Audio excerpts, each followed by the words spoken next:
70 BPSC seat बहुत अच्छा है और सीट अच्छा होने से तैयारी भी आपका अच्छा होना ज़रूरी है। तैयारी का जो लेवल होना चाहिए वो कॉन्सेप्ट बेस पे ज़्यादा होना चाहिए, क्योंकि आपको पता है जब वैकेंसी दिया गया तब आयोग के द्वारा ये सूचना भी दिया गया कि हमारा जो प्रश्न रहेगा वो प्रश्न अब निम्नतर नहीं रहेगा। कहने का मतलब है प्रश्नों का जो लेवल है वो प्रश्नों का लेवल बढ़ेगा, यानी कि प्रश्नों का जो गुणवत्ता है उसका स्टैंडर्ड है वो बढ़ाया जाएगा। हेलो नमस्कार दोस्तों, उम्मीद है आप सभी लोग अच्छे होंगे। अभी हम लोग करंट अफेयर्स के सेशन में हैं और बिहार का करंट अफेयर्स है 70 बीपीएससी के लिए और 4.0 के लिए बहुत इंपॉर्टेंट हो जाता है। तो चलिए हम लोग प्रारंभ करते हैं प्रश्न को, है ना।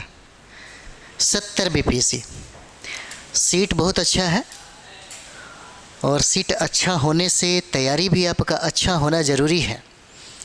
तैयारी का जो लेवल होना चाहिए वो कॉन्सेप्ट बेस पे ज़्यादा होना चाहिए, क्योंकि आपको पता है जब वैकेंसी दिया गया तब आयोग के द्वारा ये सूचना भी दिया गया कि हमारा जो प्रश्न रहेगा वो प्रश्न अब निम्नतर नहीं रहेगा। कहने का मतलब है प्रश्नों का जो लेवल है वो प्रश्नों का लेवल बढ़ेगा, यानी कि प्रश्नों का जो गुणवत्ता है उसका स्टैंडर्ड है वो बढ़ाया जाएगा। मतलब क्या है? कॉन्सेप्ट है ना। फैक्ट तो सब लोग बनाएंगे, लेकिन कॉन्सेप्ट वही बनाते हैं जो किताबों का अध्ययन करते हैं। इसीलिए अगर आपने किताबों का अध्ययन किया होगा, एनसीईआरटी कुछ टेक्स्ट बुक पढ़ा होगा, तो नया कोई भी बुक को ऐड मत करिए। जो भी आपने किताबें पढ़ी उसको बार बार रिवाइज़ करिए, बार बार रिवाइज़ करिए, बार बार रिवाइज़ करिए। रिजल्ट 100% आएगा, स्कोर भी अच्छा आएगा। हम लोग यहाँ पे बात स्कोर का करते हैं, है ना। 2 महीनों में रिजल्ट आता है, ऐसा नहीं है कि नहीं आता है। 2 महीनों में रिजल्ट आता है। जैसे मानते हैं कि अभी हो सकता है आपकी जो दिमाग की जो क्षमता है ना, इसको आप पकड़ नहीं पाइएगा। दुनिया के किसी भी चीज़ से इसकी तुलना नहीं किया जा सकता है। आपका ब्रेन इतना पावरफुल है। अगर आपका दिमाग अगर आपके बस में हो जाए ना, तो आपको कुछ भी करवा देगा। आप देखते हैं बहुत सारे ऐसे विद्यार्थी हैं, अभी लग रहा होगा कि क्या पढ़े, कुछ समझ नहीं आ रहा है। ये बहुत बड़ी प्रॉब्लम है, कुछ समझ में नहीं आ रहा क्या पढ़ा जाए। वो प्रेशर में है। प्रेशर मत लीजिए, बस टारगेट, दिन भर का टारगेट बनाइए कि हमको आज ये टॉपिक पढ़ना है, ये टॉपिक पढ़ना है, और उसके लिए पूरा का पूरा टाइम इन्वेस्ट कर डालिए, है ना। फिर देखिए रिजल्ट आएगा ही आएगा, 100% आएगा। चलिए आगे हम लोग बढ़ते हैं। पहला प्रश्न हम लोग देखेंगे यहाँ पे। बिहार के किस मैथिली फिल्म को 69वां, है ना, क्या कहता है 69वां, किस मैथिली फिल्म को 69वां राष्ट्रीय फिल्म पुरस्कार से सम्मानित किया गया है? बिहार के किस मैथिली फिल्म को, है ना, बिहार के किस मैथिली फिल्म को 69वां राष्ट्रीय फिल्म पुरस्कार से सम्मानित किया गया है? इसमें 4 ऑप्शन है। कल हमारा है, तीसरी कसम, समानांतर और रोजगार। आंसर क्या हो जाएगा? आंसर इसका सी हो जाता है, समानांतर हो जाएगा। समानांतर ये जो मूवी है ये लॉकडाउन में इसको बनाया गया था, इसको लॉकडाउन में बनाया गया था। और ये बनाने वाले जो यहाँ पे जो निर्देशक हैं उनका नाम नीरज कुमार मिश्रा है, और ये सहरसा के रहने वाले हैं। सहरसा के नीरज कुमार मिश्रा के द्वारा निर्देशित मैथिली फिल्म समानांतर को 69वें राष्ट्रीय फिल्म पुरस्कार से सम्मानित किया गया। और यह जो फिल्म है कोरोना काल में बनी थी और इसकी शूटिंग भी सहरसा शहर के कई इलाकों में किया गया। इस फिल्म को मैथिली भाषा में सर्वश्रेष्ठ फीचर फिल्म का अवार्ड मिला था, फीचर फिल्म का अवार्ड मिला था। हमने इतना सारा चीज़ें कराया। अगर मेरे सारे एपिसोड को सही तरीके से देखा जाए तो 70 बीपीएससी के लिए बहुत ही ज़्यादा फ़ायदेमंद होगा। अभी हम जो इतिहास, ज्योग्राफी, पॉलिटी, इकोनॉमिक साइंस सब कुछ जो हम अभी कराने वाले हैं, क्योंकि स्टार्ट हो चुका है। अब बिहार स्पेशल का फास्ट रिवीजन देखिए। फास्ट रिवीजन से यानी कि बिहार स्पेशल से 15 से 20 सवाल पूछे जाते हैं।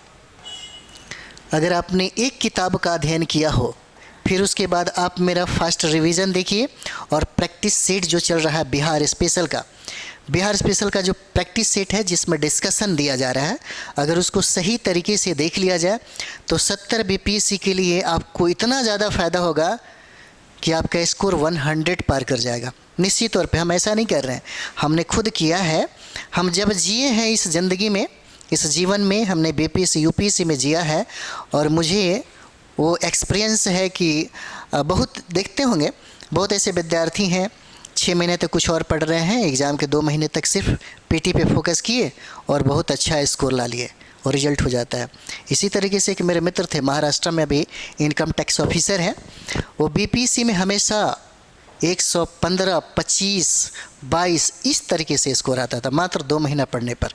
और हम लोग यूपीएससी दिया करते थे दिल्ली में, मुखर्जी नगर में हम सभी लोग साथ रहते थे। तो ऐसा नहीं है, पढ़ने वाले लेकर के आते हैं। बस ये देखना है कि इस 2 महीनों में आप पढ़ते क्या हैं, है ना। 2 महीनों के अंदर में आप क्या क्या पढ़ते हैं ये सबसे इम्पोर्टेंट है, क्योंकि पढ़ने के लिए बहुत सारी चीज़ें हैं, है ना। जिसको ये बात समझ में आ गया कि पढ़ना क्या है और छोड़ना क्या है, ये बात सब कोई कहता है, तो फिर आप क्यों नहीं समझते हैं। आप समझिए ना, समझिएगा तो चीज़ें आसान हो जाएगी, है ना। चलिए आगे हम लोग बढ़ते हैं। अगला प्रश्न देखा जाए, दूसरा नंबर सवाल है, बिहार स्वास्थ्य विभाग ने राज्य के कितने जिला अस्पतालों को मॉडल अस्पताल के रूप में तब्दील किया। मॉडल अस्पताल के रूप में तब्दील किया, है ना। बिहार स्वास्थ्य विभाग ने राज्य के कितने जिलों को, है ना, राज्य के कितने जिलों को, तो राज्य के 5 जिले हो जाएंगे। 5 जिले, है ना, ये 5 जिला इसका आंसर हो जाता है, बी आंसर हो जाएगा। और 5 जिला जो है उसको याद रखिएगा ज़रूर, है ना। बिहार स्वास्थ्य विभाग ने 5 जिला अस्पतालों को मॉडल अस्पताल के रूप में तब्दील किया है। जिन अस्पतालों को मॉडल अस्पताल में अपग्रेड किया गया है उसमें है अररिया, मोतिहारी, है ना, अररिया, मोतिहारी, औरंगाबाद, मधुबनी, सीतामढ़ी के जिला क्या है, शामिल हैं। अररिया, मोतिहारी, याद रखिए, अररिया, मोतिहारी, औरंगाबाद, मधुबनी, सीतामढ़ी, है ना। अररिया, मोतिहारी, औरंगाबाद, मधुबनी और सीतामढ़ी जिला अस्पताल शामिल किया गया है मॉडल अस्पताल के रूप में। इनमें बेड की संख्या बढ़ाई गई है और आईसीयू और ऑपरेशन की सुविधा भी बढ़ाई गई है। साथ ही बच्चों के स्वास्थ्य की देखभाल के लिए भी विशेष व्यवस्था किया गया है, किसमें, इस मॉडल अस्पताल में। और बिहार स्वास्थ्य विभाग ने 5 जिला अस्पतालों को मॉडल अस्पताल के रूप में तब्दील किया। और ये 5 कौन से जिला है, अररिया, मोतिहारी, औरंगाबाद, मधुबनी और सीतामढ़ी हो जाता है। चलिए आगे हम लोग बढ़ते हैं। अगला प्रश्न देखिए, अगला प्रश्न हो जाएगा, हाल ही में बिहार सरकार ने अगले 5 वर्षों में प्रति गरीब परिवार को आर्थिक स्थिति को मजबूत करने के लिए कितने रुपए देने की घोषणा की है। कितने रुपए देने की घोषणा किया है, तो ये जो रुपए हैं ये 2 लाख रुपए देने की घोषणा किया गया है। इसका आंसर क्या हो जाएगा, डी आंसर हो जाएगा। हाल ही में बिहार सरकार ने अपने 5 वर्षों में प्रति गरीब परिवार को आर्थिक स्थिति को मजबूत करने के लिए कितने रुपए देने की घोषणा किया गया, तो 2 लाख रुपए देने की घोषणा किया गया है। नीतीश कुमार बहुत अच्छा काम कर रहे हैं ना। बिहार सरकार अगले 5 वर्षों में गरीब परिवारों पर 2.5 लाख करोड़ रुपए खर्च करेगी। इसमें राज्य के 94 लाख परिवारों को, 94 लाख परिवारों को 2-2 लाख रुपए देने के अलावा ज़मीन के लिए, आवासहीन परिवारों को घर बनाने के लिए अलग से 40,000 रुपये देने की भी घोषणा इन्होंने किया और इस योजना में इसे शामिल किया गया। चलिए आगे बढ़ा जाए। तीसरा सवाल है, चीन के हांगझोउ में आयोजित एशिया गेम्स 2023 में बिहार के कितने खिलाड़ियों का चयन भारतीय टीम में हुआ है। किसमें, चीन के हांगझोउ में आयोजित एशियन गेम्स 2023 में पूछा जा रहा है बिहार के कितने प्रतिभागियों को, है ना, इस टीम में शामिल किया गया है। एक भी नहीं है, बिहार के एक भी नहीं है। दुख की बात है ना, बिहार के एक भी नहीं है। चीन के हांगझाओ में एशियन गेम्स 2023 में बिहार के 3 खिलाड़ियों का चयन हुआ था। इसमें आकाश कुमार तलवारबाज, श्वेता शाही, महिला रग्बी खिलाड़ी शैलेश कुमार शामिल थे। लेकिन अब क्या है, ये नहीं है अब के समय में, है ना। तो चलिए आगे बढ़ते हैं हम लोग। अगला प्रश्न है 5 नंबर। अगला प्रश्न क्या हो जाता है, 5 नंबर है ना। निम्नलिखित में से किस तिथि को भीम संसद का आयोजन पटना के वेटनरी कॉलेज में किया गया। वेटनरी कॉलेज में किया गया। प्रश्न क्या है एक बार देखिए, निम्न में से किस तिथि को भीम संसद का, है ना, बहुत बेबी आई है, भीम संसद का आयोजन पटना के वेटनरी कॉलेज में किया गया। इसका आंसर 5 नवंबर 2023 हो जाता है। आंसर सी हो जाएगा इसका। और इतना आप ज़रूर जानिए कि लगभग बीपीएससी में 1 से 1.5 साल यानी कि 15 महीनों 16 महीनों का, है ना, कम से कम 15 से 18 महीनों का करंट अफेयर्स पढ़िए।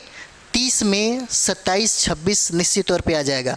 ये नहीं कि 6 महीना का पढ़ लिए और चल दिए बीपीएससी का हो गया तैयारी, ऐसा नहीं है। पूछा जा सकता है ना। आयोग का कुछ सूचना जो है उस पर भी गौर करिए। ये नहीं कि बस एसपीडी दे कर के पढ़ रहे हैं, बहुत सारे जो मैगजीन है लोकल उसको पढ़ रहे हैं और पता चला कि बड़ा तैयारी तो किए, बहुत मेहनत किए, है ना, और करंट अफेयर्स में 7-8 कर गया। तो जितना भी मैगजीन आपको रोड पे जो दिखता है ना, उसे उतना ही बना सकते हैं। जो लोग एग्ज़ाम दिया होगा उनसे खुद पूछिएगा, खुद अनुभव भी होगा, आप लोग भी दिए होंगे, 2-4 बार से दे ही रहे होंगे। तो ज़रूर आप कम से कम प्रतियोगिता दर्पण को पढ़िए। और बहुत सारे मैगजीन, अच्छे मैगजीन हैं, क्रॉनिकल हो जाते हैं, ये सब मैगजीन है, ये हमेशा पूछे जाएंगे, है ना। जो बनता है, जो रोड पे आपको दिख रहा है, उसी मैगजीन से निकाल करके लोग, मतलब जो इम्पोर्टेंट रहता है वहीं कर लेते हैं। तो आपको इस चीज़ का चुनाव करना पड़ेगा, है ना। चलिए आगे हम लोग बढ़ते हैं। 10 अक्टूबर 2023 को नीतीश कुमार ने भीम संसद रथ को हरी झंडी दिखाकर रवाना किया। इसके माध्यम से राष्ट्रपिता महात्मा गांधी एवं बाबा साहब भीमराव अम्बेडकर के आदर्श विचार एवं उनके द्वारा किए गए कार्यों से लोगों को अवगत कराया जाएगा। इसका आयोजन 5 नवंबर 2023 को किया गया था। चलिए आगे का प्रश्न देखेंगे। अमेरिका की स्टैनफोर्ड यूनिवर्सिटी द्वारा जारी दुनिया के शीर्ष 2% वैज्ञानिकों की सूची में बिहार के कितने वैज्ञानिक शामिल हैं? बिहार के कितने वैज्ञानिक शामिल हैं? तो बिहार के 22 वैज्ञानिक शामिल हो जाते हैं। आंसर इसका डी हो जाएगा। स्टैनफोर्ड यूनिवर्सिटी ने 17 सितंबर 2024 को रैंकिंग जारी की और अमेरिका के स्टैनफोर्ड यूनिवर्सिटी की ओर से जारी दुनिया भर में शीर्ष 2% वैज्ञानिकों ने भारतीय प्रौद्योगिकी संस्थान व राष्ट्रीय प्रौद्योगिकी संस्थान के 22 प्राध्यापक व रिसर्च स्कॉलर शामिल हुए हैं। इसमें आईआईटी पटना के 14 प्राध्यापक और एनआईटी पटना के 6 प्राध्यापक व 2 रिसर्च स्कॉलर भी इसमें शामिल हुए हैं। चलिए आगे हम लोग देखते हैं 7 नंबर सवाल। गोवा में आयोजित 37वां राष्ट्रीय खेलों में बिहार महिला रग्बी टीम ने कौन सा पदक जीता है? गोवा में आयोजित 37वें राष्ट्रीय खेलों में बिहार महिला रग्बी टीम ने कौन सा पदक जीता है? तो पदक क्या हो जाएगा? रजत पदक हो जाता है। आंसर क्या है? बी हो जाएगा, रजत पदक। तो गोवा में यहाँ पे हम लोग देखते हैं गोवा में आयोजित कौन सा?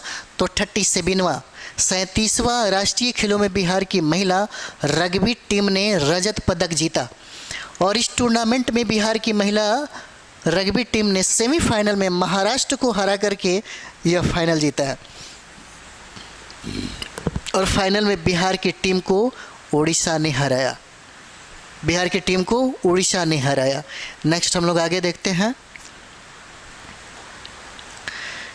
Para Asian games 2023, para Asian games 2023 में बैडमिंटन खिलाड़ी प्रमोद भगत ने कौन सा पदक जो है वो जीता है। कौन सा पदक जीता? तो ये पदक हो जाएगा स्वर्ण पदक, गोल्ड जीता इन्होंने, ये गोल्ड जीतते हैं। पैरा एशियाई खेलों में 2023 में बैडमिंटन खिलाड़ी प्रमोद भगत ने पुरुष एकल SL3 स्पर्धा में स्वर्ण पदक जीता था। और प्रमोद भगत जो है बिहार के वैशाली जिला के रहने वाले हैं।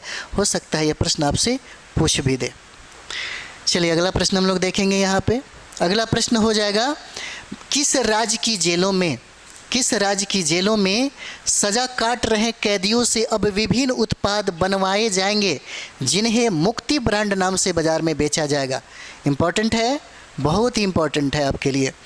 किस राज्य की जेलों में सजा काट रहे उन कैदियों से अब विभिन्न उत्पाद बनवाए जाएंगे जिन्हें मुक्ति ब्रांड के नाम से बेचा जाएगा।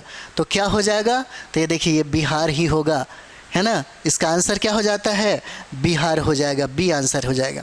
मुक्ति ब्रांड के नाम से जाने जाएंगे ये उत्पाद। और प्रारंभिक चरण में बिहार की 8 सेंट्रल सहित 10 जेलों में बड़े पैमाने पर अलग अलग सामग्रियों का उत्पादन किया जाएगा। चलिए आगे हम लोग देखेंगे, ये लास्ट प्रश्न हो जाएगा। हाल ही में बिहार पुलिस मुख्यालय द्वारा जारी आंकड़ों के मुताबिक कितने अपराधियों को गिरफ्तार किया गया? कितने अपराधियों को गिरफ्तार किया गया? तो 2,31,000 से कहीं ज़्यादा गिरफ्तार किया गया है। आंसर इसका बी हो जाता है। तो यहाँ पे देखिए, बिहार पुलिस मुख्यालय द्वारा जारी 9 महीने में जनवरी से लेकर सितंबर तक किया गया है। और आंकड़ों के मुताबिक जो है इस साल 2,31,000 से ज़्यादा अपराधियों को गिरफ्तार किया गया है ना। तो ये है आपके बिहार का। इसी तरीके से हम लोग करंट अफेयर्स को करते रहेंगे। अभी बहुत सारा है, हम तुरंत ही बहुत बेहतर करंट अफेयर्स आपको बिहार और नेशनल इंटरनेशनल गेम्स वगैरह सब चीज़ हम कराने वाले हैं, है ना, सिर्फ एग्ज़ाम के पर्पज़ से ही। तो चलिए हम लोग अगले वीडियो मिलते हैं। थैंक यू वेरी मच आप सभी लोगों को।